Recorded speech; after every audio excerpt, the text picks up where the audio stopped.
우리에게 주시는 하나님의 말씀은 시편 119편 9절에서 16절까지의 말씀입니다. 다 함께 일어나셔서 하나님의 말씀을 경청하시겠습니다. 청년이 무엇으로 그의 행실을 깨끗하게 하리이까? 주의 말씀만 지킬 따름이니이다. 내가 전심으로 주께 찾아싸우니 주의 계명에서 떠나지 말게 하소서. 내가 주께 범죄하지 아니하려 하여 주의 말씀을 내 마음에 두었나이다. 찬송을 받으실 주 여호와여, 주의 율례들을 내게 가르치소서. 주의 입의 모든 규례들을 나의 입술로 선포하였으며 내가 모든 재물을 즐거워함같이 주의 증거들의 도를 즐거워하였나이다. 내가 주의 법도들을 작은 소리로 읊조리며 주의 길들에 주의하며 주의 율례들을 즐거워하며 주의 말씀을 잊지 아니하리이다. 이것은 하나님의 말씀입니다. 아멘. 2018년도에 하버드 법학대학원 졸업식에서 연설자로 쓴 피터 데이비스라고 하는 학생은요, 전념하기의 반문화라는 제목으로 연설을 했습니다.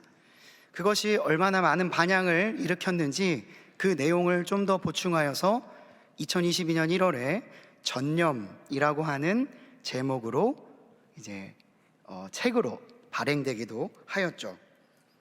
그는 이렇게 말합니다. 많은 이들이 이런 경험을 했을 텐데, 잠자기 전에 핸드폰을 들고 OTT를 켜는 거죠.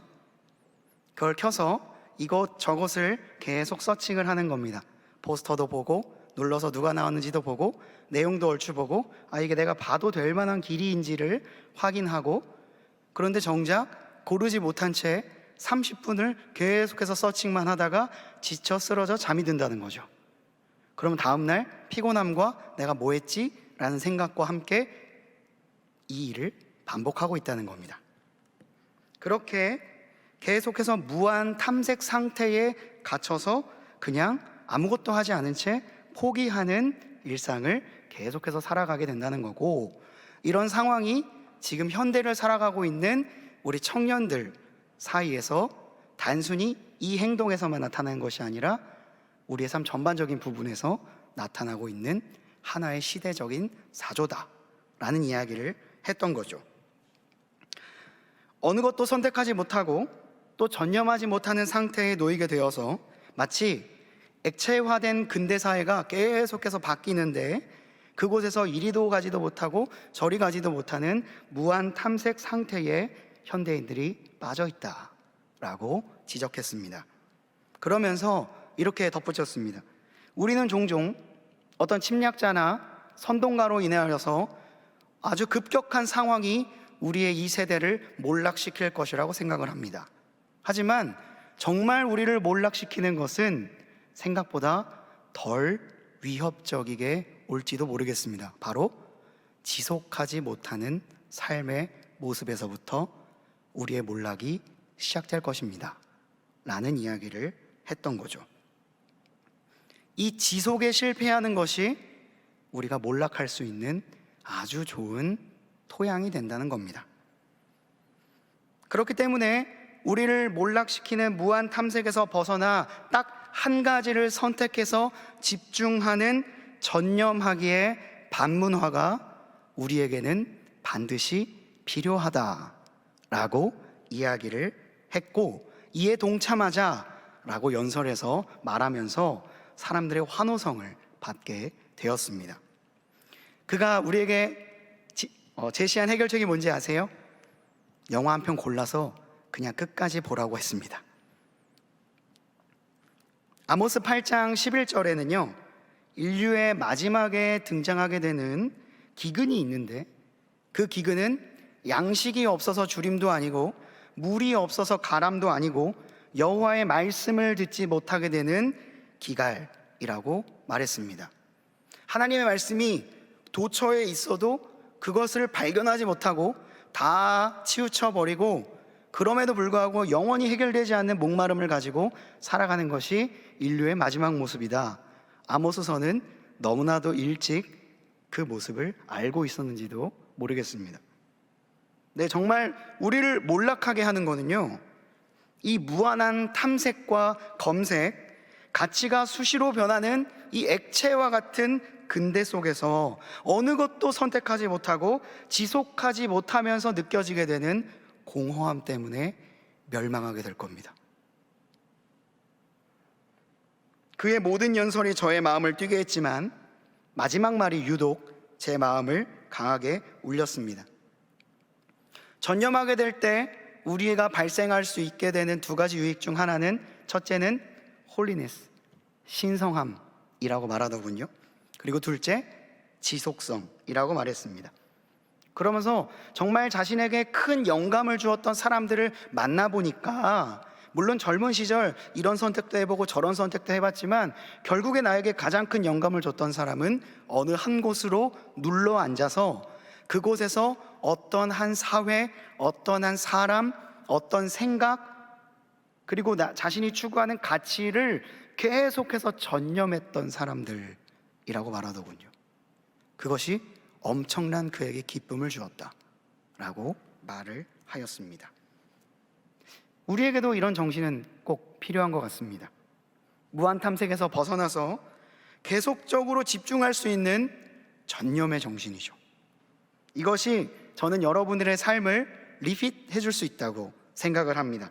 그래서 두 번째 리핏, 이를 돕기 위한 효과적인 처방전을 여러분들에게 소개시켜 드리고자 합니다. 바로 말씀 119, 오늘 우리가 보는 시편 119편이죠. 랩을 할 때, 전 랩을 잘 못하지만 랩을 할 때 중요한 걸 하나를 뽑자면 저는 단연코 가사를 뽑을 것입니다. 비트도 좋은데요, 그 가사를 운율을 사용해서 라임을 만들고 비슷한 말을 아주 조금씩 바꿔가면서 만들어내는 래퍼들을 보면서 와, 감탄했던 적이 있습니다. 성경에도요, 이런 라임을 기가 막히게 맞춰 놓은 시편이 하나 있습니다. 거의 유일무이하다고 할 수 있는데 바로 오늘 우리가 보는 시편 119편이에요. 이것은 겉으로 보면 그냥 한 편의 긴 시처럼 보입니다. 여러분들은 대개 개역개정판 성경을 들고 있을 것이기 때문에 보면 그냥 계속 이상한 내용이 쫙 반복되는 것처럼 보입니다. 실제로 시의 형태를 가지고 있는데 자세히 살펴보면 아주 독특한 특징을 가지고 있습니다. 일단 시편 119편은요, 성경의 단일 장 중에 가장 많은 절을 갖고 있습니다. 176절. 이곳에 모인 사람들이 각각 한 절씩 교독해도 정말 거의 많은 사람들이 교독할 만큼의 어마어마한 양을 가지고 있습니다. 그런데 이 절이 길지는 않아요. 되게 비슷한 길이의 절이 계속해서 나오고 있습니다. 한글 성경을 보면 이 정도의 특이점을 발견할 수 있겠죠. 그런데 히브리어 성경을 보잖아요. 읽으라는 말이 아니고 보면요, 굉장히 독특한 특징이 나타나게 됩니다. 약간 소름 돋을 정도의 특징이 나타나게 돼요. 이게 히브리어 원서입니다. 저도 잘 못 읽어요. 그런데 이게 지금 히브리어 원서 119편 1절에서 16절까지의 말씀입니다. 총 176절 중에 8절씩 한 연이 되어서 176절이 22개의 연으로 되어 있습니다. 그리고 그 한 연은 모두 같은 알파벳으로 되어 있어요. 자, 가부터 하까지 시작하는 8절을 176절을 만들어 보라. 제가 숙제를 한번 내드린다면 여러분들 머리가 정말 아플 겁니다.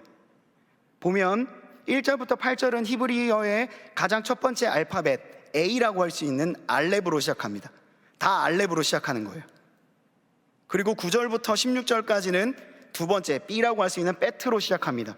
그러니까 우리가 오늘 읽은 본문 말씀은 번역되다 보니 베트로 시작한 게 아니지, 히브리어 성경으로 보면 오늘 본문은 처음부터 끝까지 다 베트로 시작하는 본문인 겁니다. 이렇게까지 병적으로까지 운율을 맞출 필요가 있었을까라는 생각이 드는데, 사실 이렇게 해서 히브리어 알파벳 알렙부터 마지막 타우까지 22개의 알파벳이 총 8개의 절로 묶여 총 176절이 된 거죠. 이 사람 시편에 무슨 장난을 쳐놓은 걸까요? 번역되어서 잘 못 느꼈지만 원서로 보면요, 다른 게 어떤 게 보이는 게 아니라 알렙 베트 점점 계속해서 타우까지 이어지는 말씀이 눈에 보이게 될 겁니다. 여기서 한술 더 떠서 하나의 규칙이 더 들어갑니다. 정말 쉽지 않죠?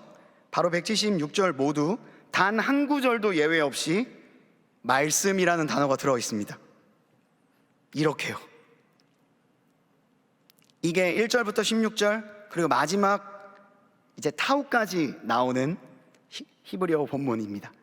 마지막 타우로 시작하고 모든 절에는 말씀과 관련된 단어가 들어갑니다.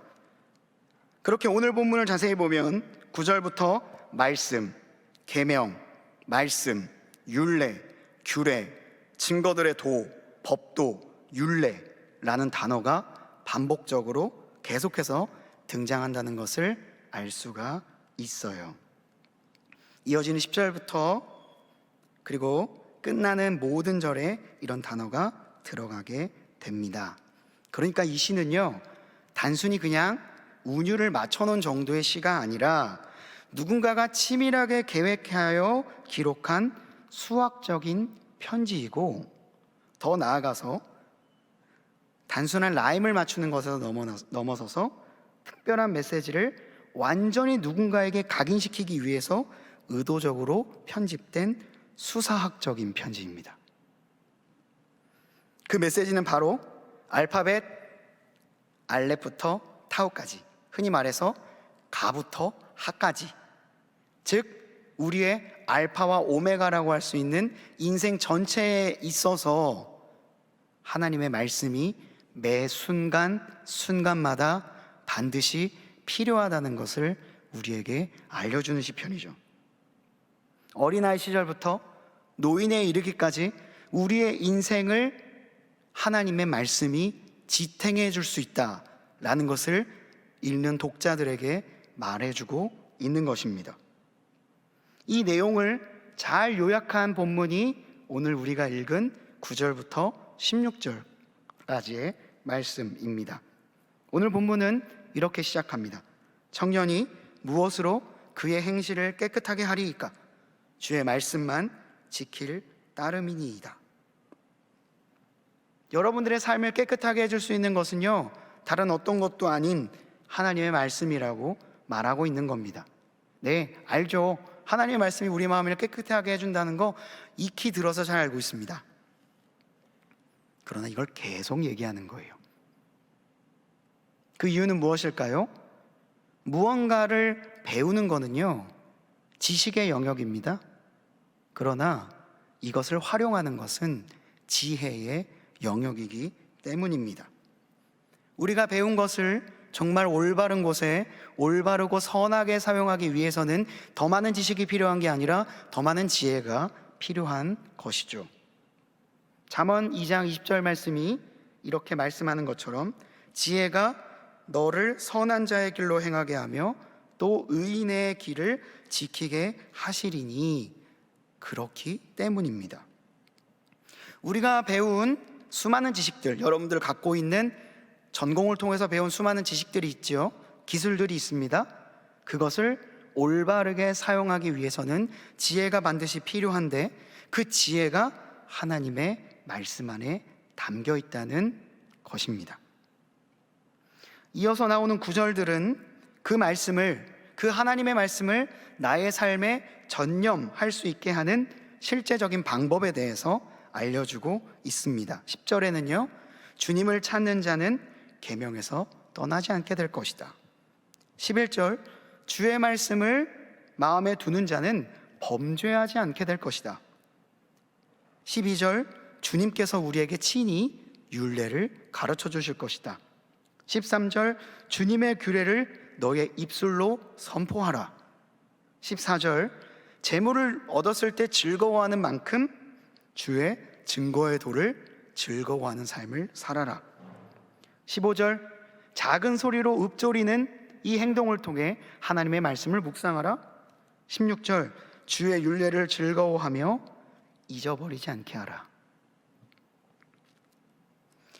계속해서 나의 삶 가운데 하나님의 말씀을 적용하고자 전념하게 될 때에 이 모든 유익이 우리의 삶 가운데에 흘러 넘치게 된다는 것을 반복적으로 이야기하고 있죠.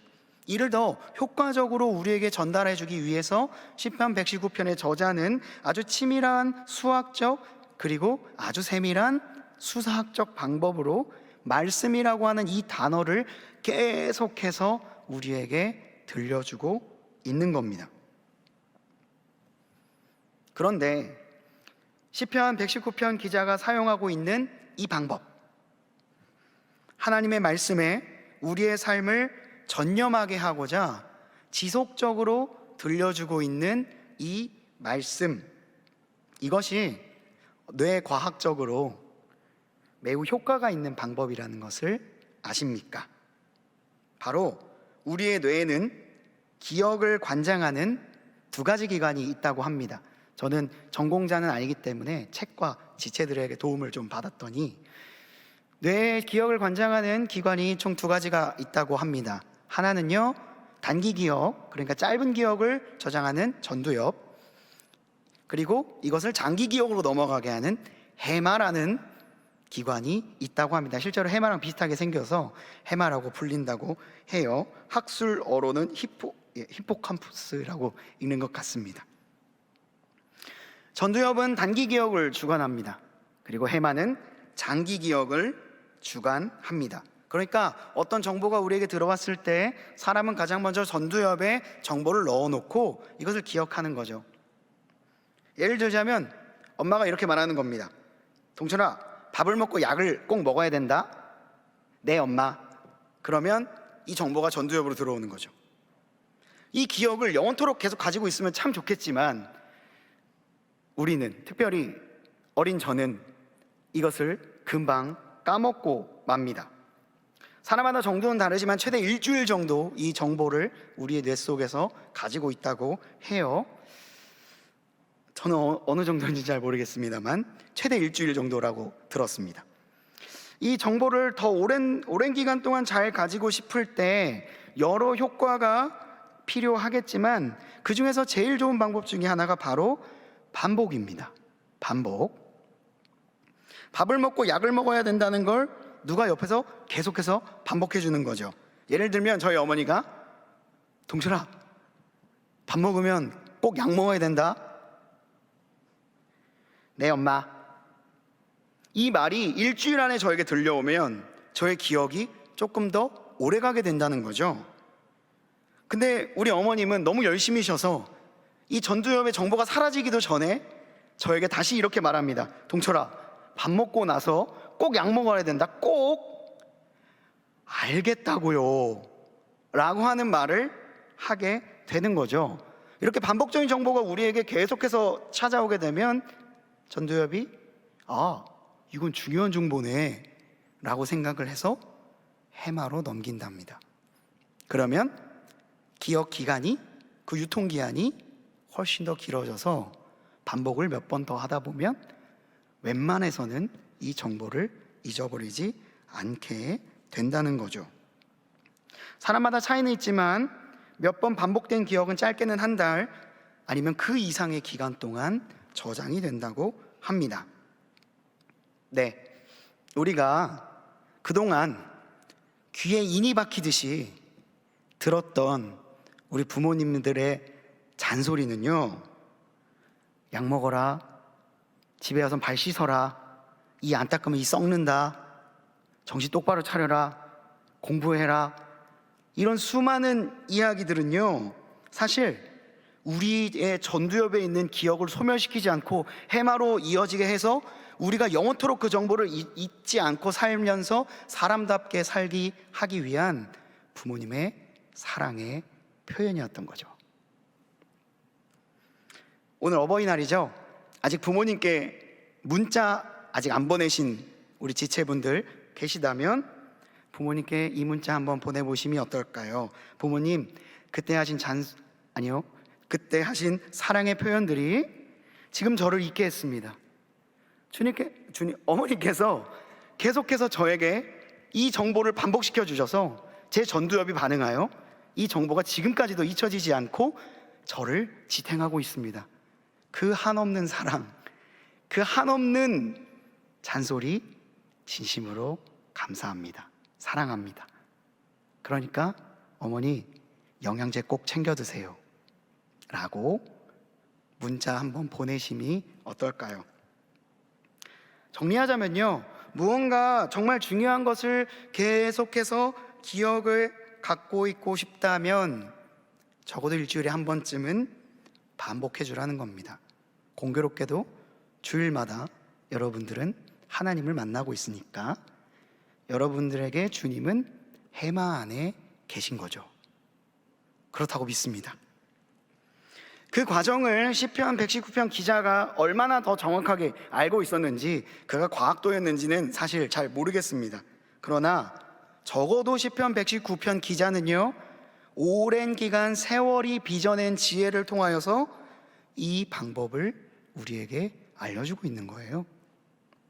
그래서 성경에는 이런 말씀도 있는 겁니다.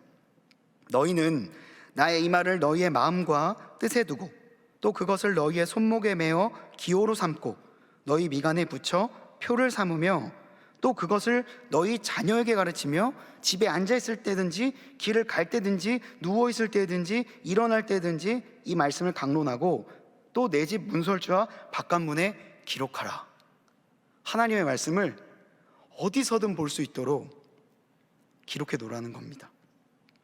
조금 무서워 보이지만 유대인들이 이것을 철저하게 지켰다고 합니다. 그래서 지금 사회 각계에서 유대인들이 보여주고 있는 놀라운 정신적 집중력과 기억력은 아마도 이런 토대에서 나오는 것이 아닐까 생각을 해보았습니다. 자, 저는 지금까지 서론에서는 우리의 인생을 공허함에서 건져내게 하는 전념이라고 하는 단어를 여러분들에게 소개시켜 드렸습니다. 그리고 첫 번째 본문에서는 우리의 인생을 깨끗게 하고 영혼을 리핏하기 위해서 전념해야 될 대상이 있는데 그게 다른 게 아니라 말씀이다 라는 이야기를 드렸고요. 그리고 지금 두 번째 본론에서는 이 말씀으로 전념하기 위해서 우리가 실제적으로 효과적으로 사용할 수 있는 방법이 바로 반복이라는 것을 말씀드리고 있습니다. 이렇게 제가 지금까지 했던 서론과 본론을 계속해서 다시 한번 여러분들에게 말씀드리고 있는 이유는 지금 제가 하는 말이 여러분들의 해막 가운데로 전달했으면 좋겠다 싶은 제 바람이 담겨 있는 거죠. 그래서 오늘 본문 말씀을 그냥 딱 보면 이게 무슨 말이지 하는 제가 만든 말입니다. 해마 프로젝트라고 적어 보았습니다. 유명한 작사가가 있어요. 김이나 씨 아시죠? 그 김이나 씨가 존경하는 작사가가 있습니다. 1990년대에 정말 엄청난 노래들을 많이 작사했던 작사가 박주현 씨입니다. 어색해진 짧은 이런 노래도 만드시고 인터넷 검색해 보시면 정말 와, 이 노래를 이분이 썼어? 라고 할 만큼 대단한 작사가입니다. 그분이 TV에 나와서 인터뷰를 한 적이 있어요. 그래서 이렇게 물었습니다. 패널이요. 어떻게 이렇게 멋진 가사를 쓸 수 있으십니까? 참 대단하십니다 라고 말하자 그 박주현 씨가 대답을 했는데 그게 저에게 얼마나 감동적이게 느껴졌는지 모릅니다. 이렇게 말하셨어요. 저는 어린 시절부터 매일 일기를 써왔어요. 그 일기에 곳곳에 파편처럼 내용들이 적혀 있거든요. 근데 계속해서 쓰다 보니까 어떤 곡을 받았을 때 이 가사를 넣으면 좋겠는데 이게 어디 있었지?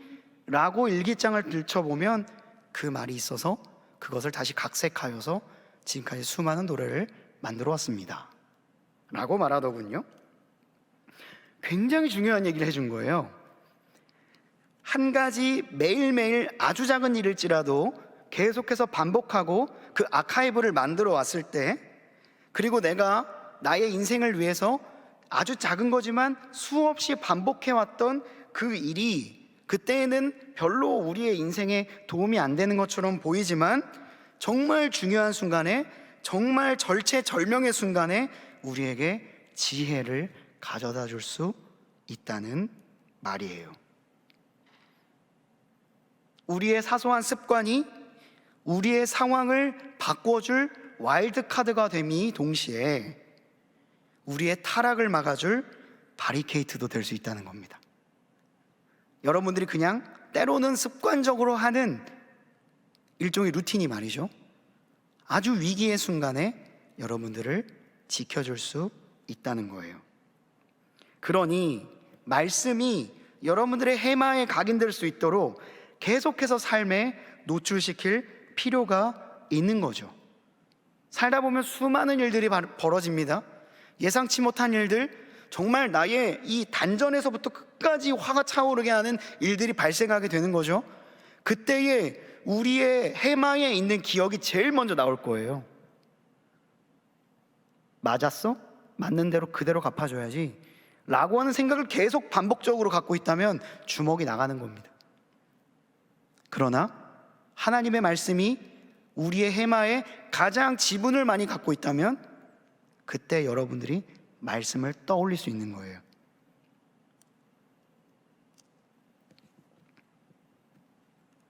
그렇다면 여러분은 여러분들의 문제 앞에서 가장 먼저 무엇을 떠올리십니까?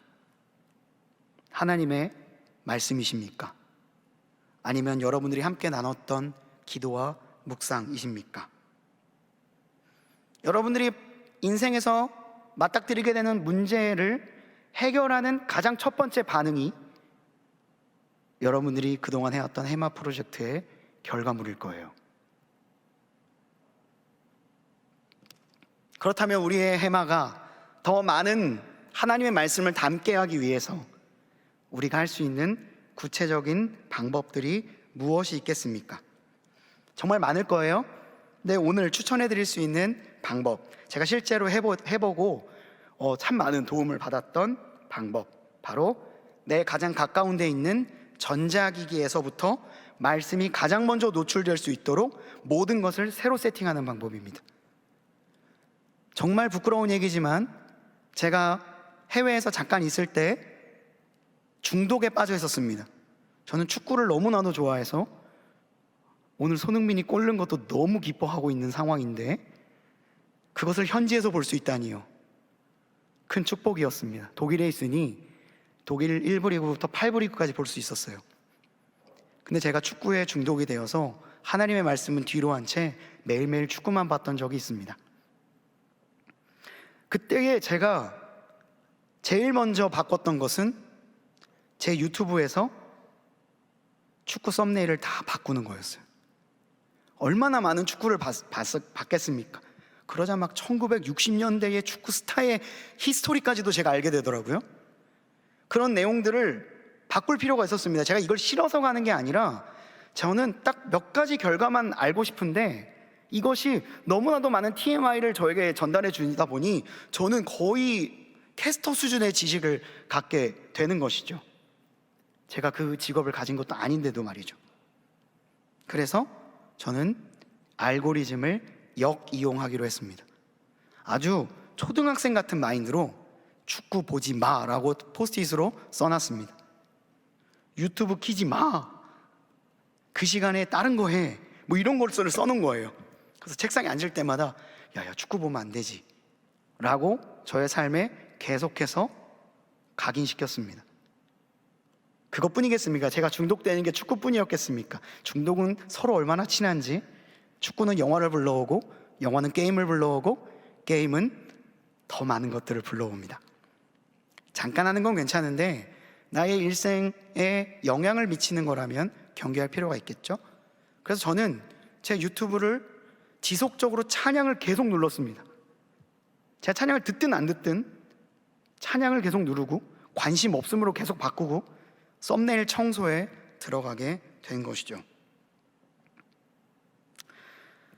이런 거대 플랫폼을 운영하고 하는 그 중심에 있는 AI는 우리가 누른 썸네일들을 통계화시켜서 우리가 클릭한 정보와 매우 비슷한 정보를 우리에게 계속해서 노출시켜 줍니다.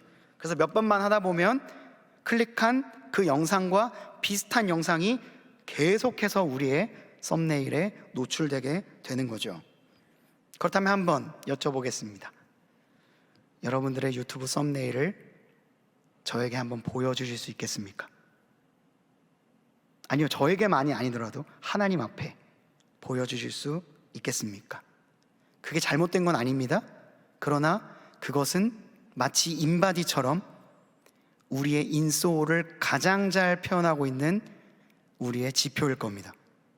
내가 어디에 관심을 가지고 있는가? 내가 지금 어디에 시선을 쏟고 있는가? 그것을 보여주는 바로미터는 여러분들의 핸드폰에 있는 썸네일일 거예요. 그뿐만이 아닙니다. 여러분들의 카드 내역, 그리고 여러분들이 사진을 찍었는데 요즘엔 기술이 너무 좋아서 그곳이 어느 지역인지, 그리고 이 장소가 어디인지 통계를 내줍니다. 그렇다면 멀리 갈 것도 없이 여러분들의 유튜브 썸네일, 여러분들의 카드 내역, 그리고 여러분들이 사진 찍은 장소, 그것이 여러분들의 삶을 80% 이상 증명해 줄 수 있을 겁니다. 여러분들의 생각이 여러분들의 삶을 결정하는 게 아니라 여러분들이 지금 발을 디딘 그 장소가 여러분임을 기억해야 한다는 거죠. 그게 인소울 해마 프로젝트가 산출해낸 부정할 수 없는 객관적인 지표입니다. 핸드폰이 여러분들에게 스크린 타임을 계속해서 통계화시켜서 너 유튜브 몇 시간 봤네? 라고 알려주는 것처럼 여러분들의 말씀이, 여러분들의 삶 가운데 말씀이 얼마나 노출되어 있는지 그 빈도와 그 클릭한 횟수를 통해 여러분들의 삶 가운데 하나님의 말씀이 얼마나 순위의 몇 위에 위치되어 있는지를 확인할 수 있다는 거죠. 여러분들의 취미, 여러분들의 관심사가 여러분들의 인생을 당장 무너뜨린다는 말은 아닙니다. 축구가 저의 인생을 무너뜨린다는 말을 하는 게 아니에요. 여전히 좋습니다, 축구는. 그러나 이 무한 탐색 시대 가운데에서 근대화된, 액체화된 근대화 세대 가운데에서 이 무한 탐색과 무한 검색이 계속해서 나를 노출시킨다면 여러분들의 해마는 온통 그것으로 가득 차게 될 것입니다. 인스타그램 피드를 옆으로 넘기는데 어느 순간부터 무한대로 넘기고 있는 나 자신을 발견했다면 여러분들의 알고리즘은 이미 그 피드에 노출되어 있는 것이고, 그러다 보면 저기 유럽에 있는 한 친구가 어떻게 사는지에 우리는 관심을 기울이고 있고, 그에 비해 나의 삶이 어떠한지를 비교하면서 부러워하게 되고, 부러워하니까 자랑을 하게 되고, 자랑하니까 또 부러워지고, 그 자랑의 무한 루프에 갇히는 거예요. 빠져나올 수 없습니다. 그리고 무슨 일이 발생했을 때, 여러분들의 인생을 정말 결정하게 되는 중요한 순간에 정말 떠올라야 되는 그 생각이 떠오르는 게 아니고, 정말 나의 인생을 완벽하게 바꿔줄 지혜가 떠오르는 게 아니고 썸네일이 떠오르는 거예요. 그들이 추었던 춤이 떠오르는 겁니다. 중독적인 멜로디와 후크송이 떠오르는 거죠. 그게 정말 나쁜 게 아니라는 걸 계속해서 말씀드립니다. 하지만 이것이 나의 인생을 중요하게 결정하는 포인트에 떠오르면 그것은 여러분들의 삶을 정말로 가로막는 바리케이트가 될 거예요. 정말 필요한 도구가 정말 중요한 순간에 떠오르지 않는다는 겁니다. 결국 내가 해마에 가장 많이 축적하고 있었던 그 정보, 그 썸네일, 나를 당장 만족시켜 주었던 도구들을 꺼내어서 그 문제를 메꾸게 되는 거죠. 그래서 삶의 무기력함을 OTT로 채우려다가 더 깊은 공허에 빠지고, 그것을 또 OTT로 채우고, 그것을 또 수많은 피드로 채워가는 나의 삶을 어느 순간 발견하게 될 수 있다는 거죠. 그게 서론에 말했던 액체 근대 속에 빠져있는 현대인의 모습이라는 겁니다. 결국 OTT의 바다를 유랑하며 채워지게 되는 것이 아니라 더 큰 기갈, 대빈곤의 유니버스로 빠지게 되는 거예요. 그래서 여러분, 굉장히 유치하지만 알고리즘을 역이용해야 됩니다. 기계는 정직합니다. 어떤 면에서 우리가 어떤 정보를 클릭하느냐, 어떤 정보에 노출되어 있느냐에 따라서 더 양질의 정보를 제공하기 때문이죠. 그렇게 의도적으로 나의 말씀을 나의 삶에 노출시키는 겁니다. 매일 말씀을 보내주는 어플을 까는 거죠. 저는 맨날 가피풀의 성경이 계속해서 뭔가를 보내줍니다. 여러분들도 아마 받는 분들 있을 텐데 잘 보지 않습니다. 닫기 누르죠. 그러나 그 말씀이 계속해서 저한테 대화를 거는 거죠. 동철아, 말씀 볼 시간이다. 8시마다 에이든 토저가 이런 말을 했단다 라고 알려주는 것이죠. 이 정보를 지금 당장은 내가 안 보더라도 어느 순간 생각이 날 겁니다.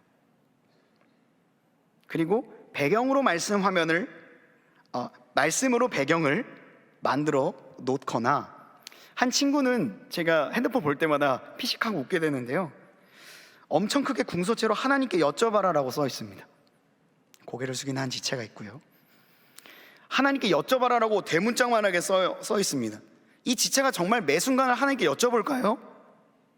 잘 모르겠습니다. 그러나 정말 하나님께 여쭤봐야 될 순간이 왔을 때 이 문구가 그 지체를 살려낼 겁니다. 이렇게 내 눈을, 내 전두엽을, 내 해마를, 내 뇌를 설득시키는 거예요. 계속해서 하나님의 말씀, 나의 인생과 관련된 나의 인생의 아주 중요한 가치들을 나의 삶 가운데 반복적으로 노출시키는 겁니다. 오히려 내가 착각하게 만든다는 거죠. 그렇게 더 이상 알고리즘의 노예나 썸네일의 노예나 SNS의 노예가 되지 않을 수 있도록 여러분들의 삶을 바꿔보는 겁니다. 말씀을 맺고자 합니다. 오늘은 전념, 말씀, 반복, 실천. 몇 번 얘기했는지 모르겠어요. 전념, 말씀, 반복, 실천. 이 이야기를 계속해서 했습니다. 더 다양한 방법들도 있으니 다양한 실험을 여러분들이 해보았으면 좋겠습니다. 저는 개인적으로 매일 하는 게 있습니다. 매일 4장씩 말씀을 읽습니다. 저희 교육자들은 매일 4장씩 말씀을 읽거든요. 그 말씀을 적어도 30분 이상 묵상하려고 노력합니다. 매일 4장 30분 정도의 묵상 시간. 아무리 바빠도 10분 안에 끝내지 않고 지금 결론이 다 나도 20분 더 생각합니다. 그리고 그것을 글로 작성을 해요. 머릿속으로만 생각하는 게 아니라 카카오톡에 딱 전체 보기로 넘어가기 직전까지의 글자 수에 맞춰서 묵상을 작성합니다. 그러면요, 문장을 한 20번 정도 퇴고해야 돼요. 막 쓴 다음에 카카오톡 전체 보기 안 넘게 하려면. 그리고 그것을 내가 속한 단톡방에 뿌립니다. 그들이 보는지 아닌지 저에겐 사실 그렇게 중요하지 않아요. 뭐 그렇다고 해서 그들의 생각을 아예 안 하고 내가 하고 싶은 말을 계속 한다는 게 아닙니다. 하나님의 말씀을 듣고 묵상하고 내가 만들어 놓은 일정 분량의 결과물을 하루에 하나씩 누군가에게 전달함으로써 일종의 나는 매일매일의 루틴과 숙제를 하고 있는 거죠. 근데 놀라운 건 무엇인지 아세요? 거기서 제 설교의 80%가 작성됩니다. 거기서 제가 어떤 문제를 맞닥뜨리게 되었을 때 이때 이런 말씀을 내가 읽었던 것 같은데? 라고 검색을 하면 다 나옵니다. 그러면 나의 마음이 그 묵상했던 그 30분으로 돌아가게 돼요. 여러분들이 추억을 회상하며 사진을 볼 때 그때의 공기와 느낌까지도 느껴지는 것처럼 내가 아무리 잊고 있어도 그 말씀이 내 삶 가운데 축적되어서 내 인생의 거대한 문제 앞에서 이걸 열 수 있는 열쇠를 나에게 제공해 준다는 겁니다. 이것은 제가 반복적으로 저의 해마에 말씀을 기입하고 누르고 축적하고 있는 결과물일 수도 있겠습니다. 그러니까 이건 제가 만든 방법이고 저에게 딱 맞는 방법입니다. 여러분들도 여러분만의 루틴을 작성할 수 있겠죠. 아주 거창하지 않아도 됩니다.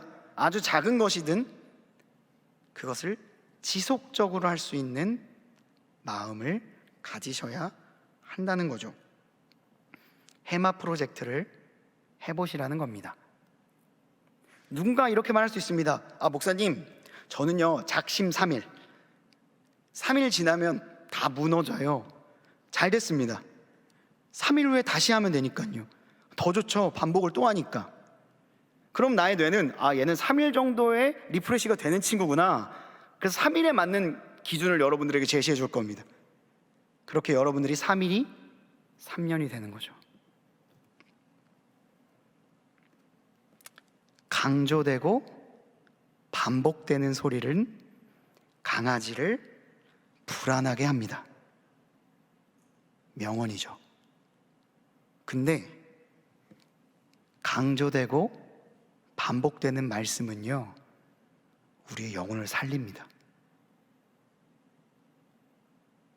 부모님이 혹여나 크리스천이셔서 어렸을 때부터 귀에 딱지가 지듯이 말씀 읽어라, 기도해라, 교회 가라, 교회 갔니? 목사님, 우리 아들 교회 잘 가고 있는지 확인 좀 해주세요. 전화 엄청 받습니다. 여러분들은 얘기 안 할 뿐이죠. 네, 잘 있습니다. 여러분들의 부모님들이 혹여나 크리스천이셔서 정말 교회가 가는 말을 정말 많이 하셨다면 축복받은 겁니다. 저 같은 1세대 신앙인은 그게 제일 부러웠어요.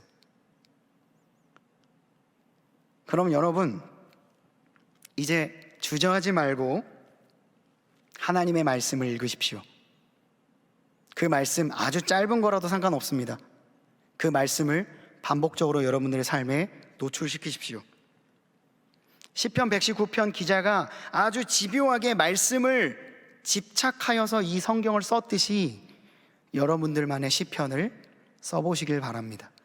그것이 여러분들이 혹여나 40대 중반이 됐을 때 어떤 절체절명의 순간에 여러분들을 살리는 말씀이 될 수 있을 거예요.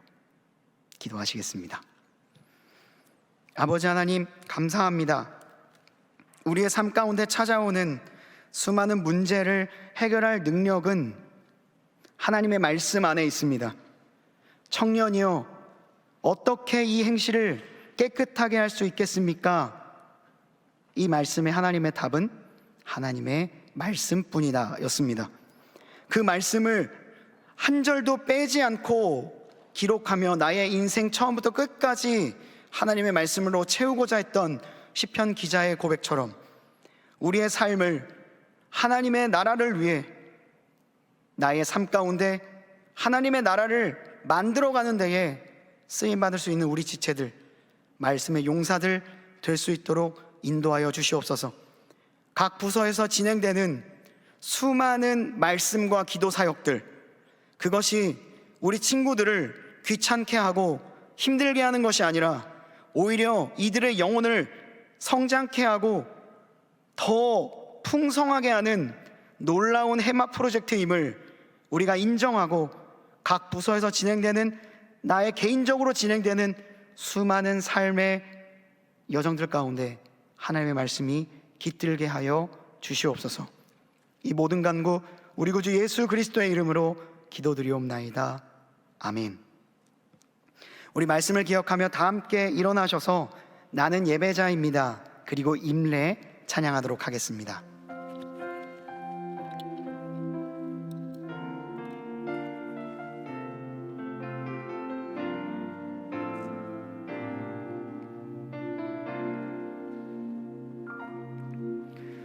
나는 하나님을 예배하는 예배 예배자입니다. 내가 서 있는 곳 어디서나 하나님을 예배합니다. 내 영혼 거룩한 은혜를 향하여 내 마음 완전한 하나님 향하여 이곳에서 바로 이 시간 하나님을 예배합니다.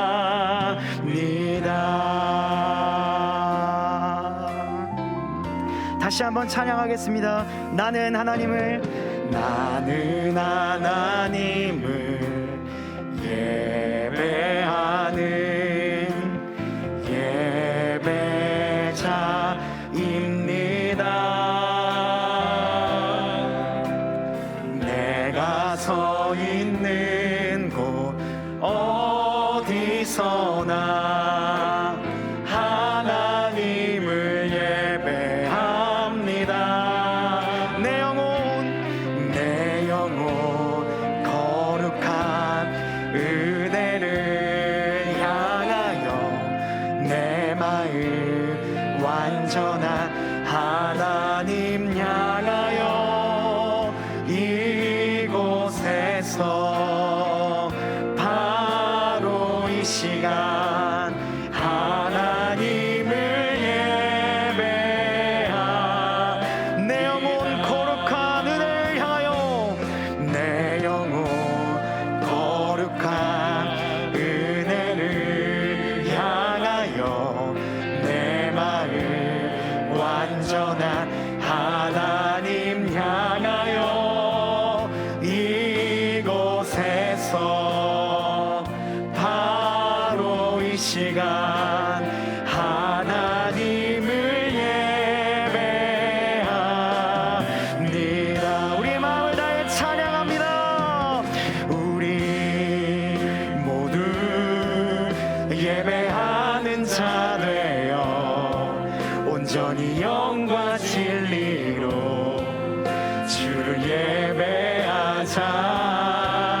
주가 우리와 함께 영원히 함께 하시고 마르지 않는 샘물로 우리 모두 예배하는 자 되어 온전히 영과 진리로 주를 예배하자. 주가 우리와 함께 영원히 함께 하시고. 우리 가사를 생각하며 우리 두 번만 더 찬양하도록 하겠습니다. 우리 모두 예배하는 자 되어 온전히 영과 진리로 주를 예배하자. 주가 우리와 함께 영원히 함께 하시고 마르지 않는 샘물로 우리를 채우시리라. 우리 모두 예배하는 자 되어 온전히 영과 진리로 주를 예배하자. 주가 우리와 함께 영원히 함께 하시고 마르지 않는 샘물로 우리 채우시리라. 우리 함께 이렇게 기도했으면 좋겠습니다. 주님, 주의 말씀을 나에게 들려주시옵소서. 다른 긴 기도 말고 주님, 주의 말씀을 나의 영혼에 들려주시옵소서. 나의 머리가 기억할 수 있도록 내 뇌가 주님의 말씀을 가득 담을 수 있도록, 나의 삶이 주님의 말씀으로 가득 채워질 수 있도록 주여 우리에게 말씀하여 달라고 이 시간 함께 간절히 기도하며 나가도록 하겠습니다. 아버지 하나님 감사합니다. 오늘 우리에게 말씀을 들려주시니 감사합니다.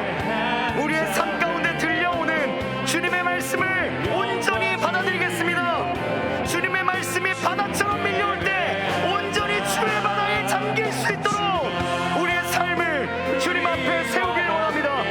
아버지 하나님, 나의 삶이 온갖 다른 것들로 채워져 있다면 주여 주의 말씀을 우리에게 물처럼 부어주시옵소서.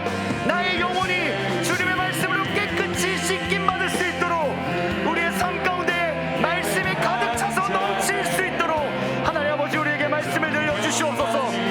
우리가 듣기를 원합니다. 주여 말씀하여 주시옵소서. 우리의 삶의 수많은 계획들, 우리의 삶의 수많은 순간들, 인생의 수많은 결정들 가운데에 하나님 말씀이 나의 직두염에 가장 먼저 안착하게 하여 주옵시고, 나의 해마에, 나의 인생에, 나의 손짓에, 나의 모든 지향 가운데에 하나님 아버지 말씀이 우리의 삶 가운데에 가득 넘칠 수 있도록 주여 오늘도 말씀하여 주시고, 우리가 말씀으로, 주님의 말씀으로 나의 삶을 변화시킬 수 있는 리핏이 우리에게 일어날 수 있도록 주여 역사하여 주시고 함께하여 주시옵소서. 그렇게 하실 주님을 기대하며 주님을 찬양합니다. 우리와 함께하여 주시고 마르지 않는 샘물로 우리와 함께하여 주옵소서. 함께 찬양합시다. 우리 모두 예배하는 자 되어 온전히 영과 진리로 주를 예배하자. 주가 우리와 함께 영원히 함께 하시고 마르지 않는 샘물로 우릴 채우시리라. 우리 목소리 높여 찬양합시다. 우리 모두 예배하는 자 되어 온전히 영과 진리로 주를 예배하자. 주가 우리와 함께 영원히 함께 하시고 마르지. 우리 마지막으로 주님을 찬양합시다. 우리 모두 예배하는 자 되어 온전히 영과 진리로 주를 예배하자. 주가 우리와 함께 영원히 함께 하시고 마르지 않는 샘물로 우릴 채우시리. 우리 모두 예배하는 자 되어 온전히 영과 진리로 주를 예배하자. 주가 우리와 함께 영원히 함께 하시고 마르지 않는 샘물로 우릴 채우시리라.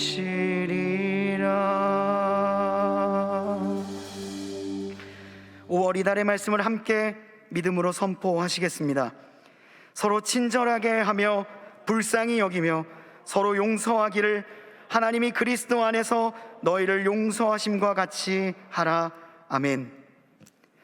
이제는 우리 구주 예수 그리스도의 은혜와 하나님의 사랑하심과 성령님의 교통하심이 무한 검색과 탐색 중독이 만연한 이 땅 가운데서 마땅히 가야 할 길과 선택할 것을 알려주시는 하나님, 그 하나님의 말씀에 나를 조명함으로써 우리의 삶을 깨끗하게 하고 오직 주님의 말씀만을 나의 삶의 기준으로 삼을 것을 다짐하는 이곳에 모인 모든 주님의 자녀들 머리머리 위에, 이들의 학업과 일터, 가정과 만나는 모든 사람들 위해 이제로부터 영원토록 함께 하시기를 간절히 축원하옵나이다. 아멘.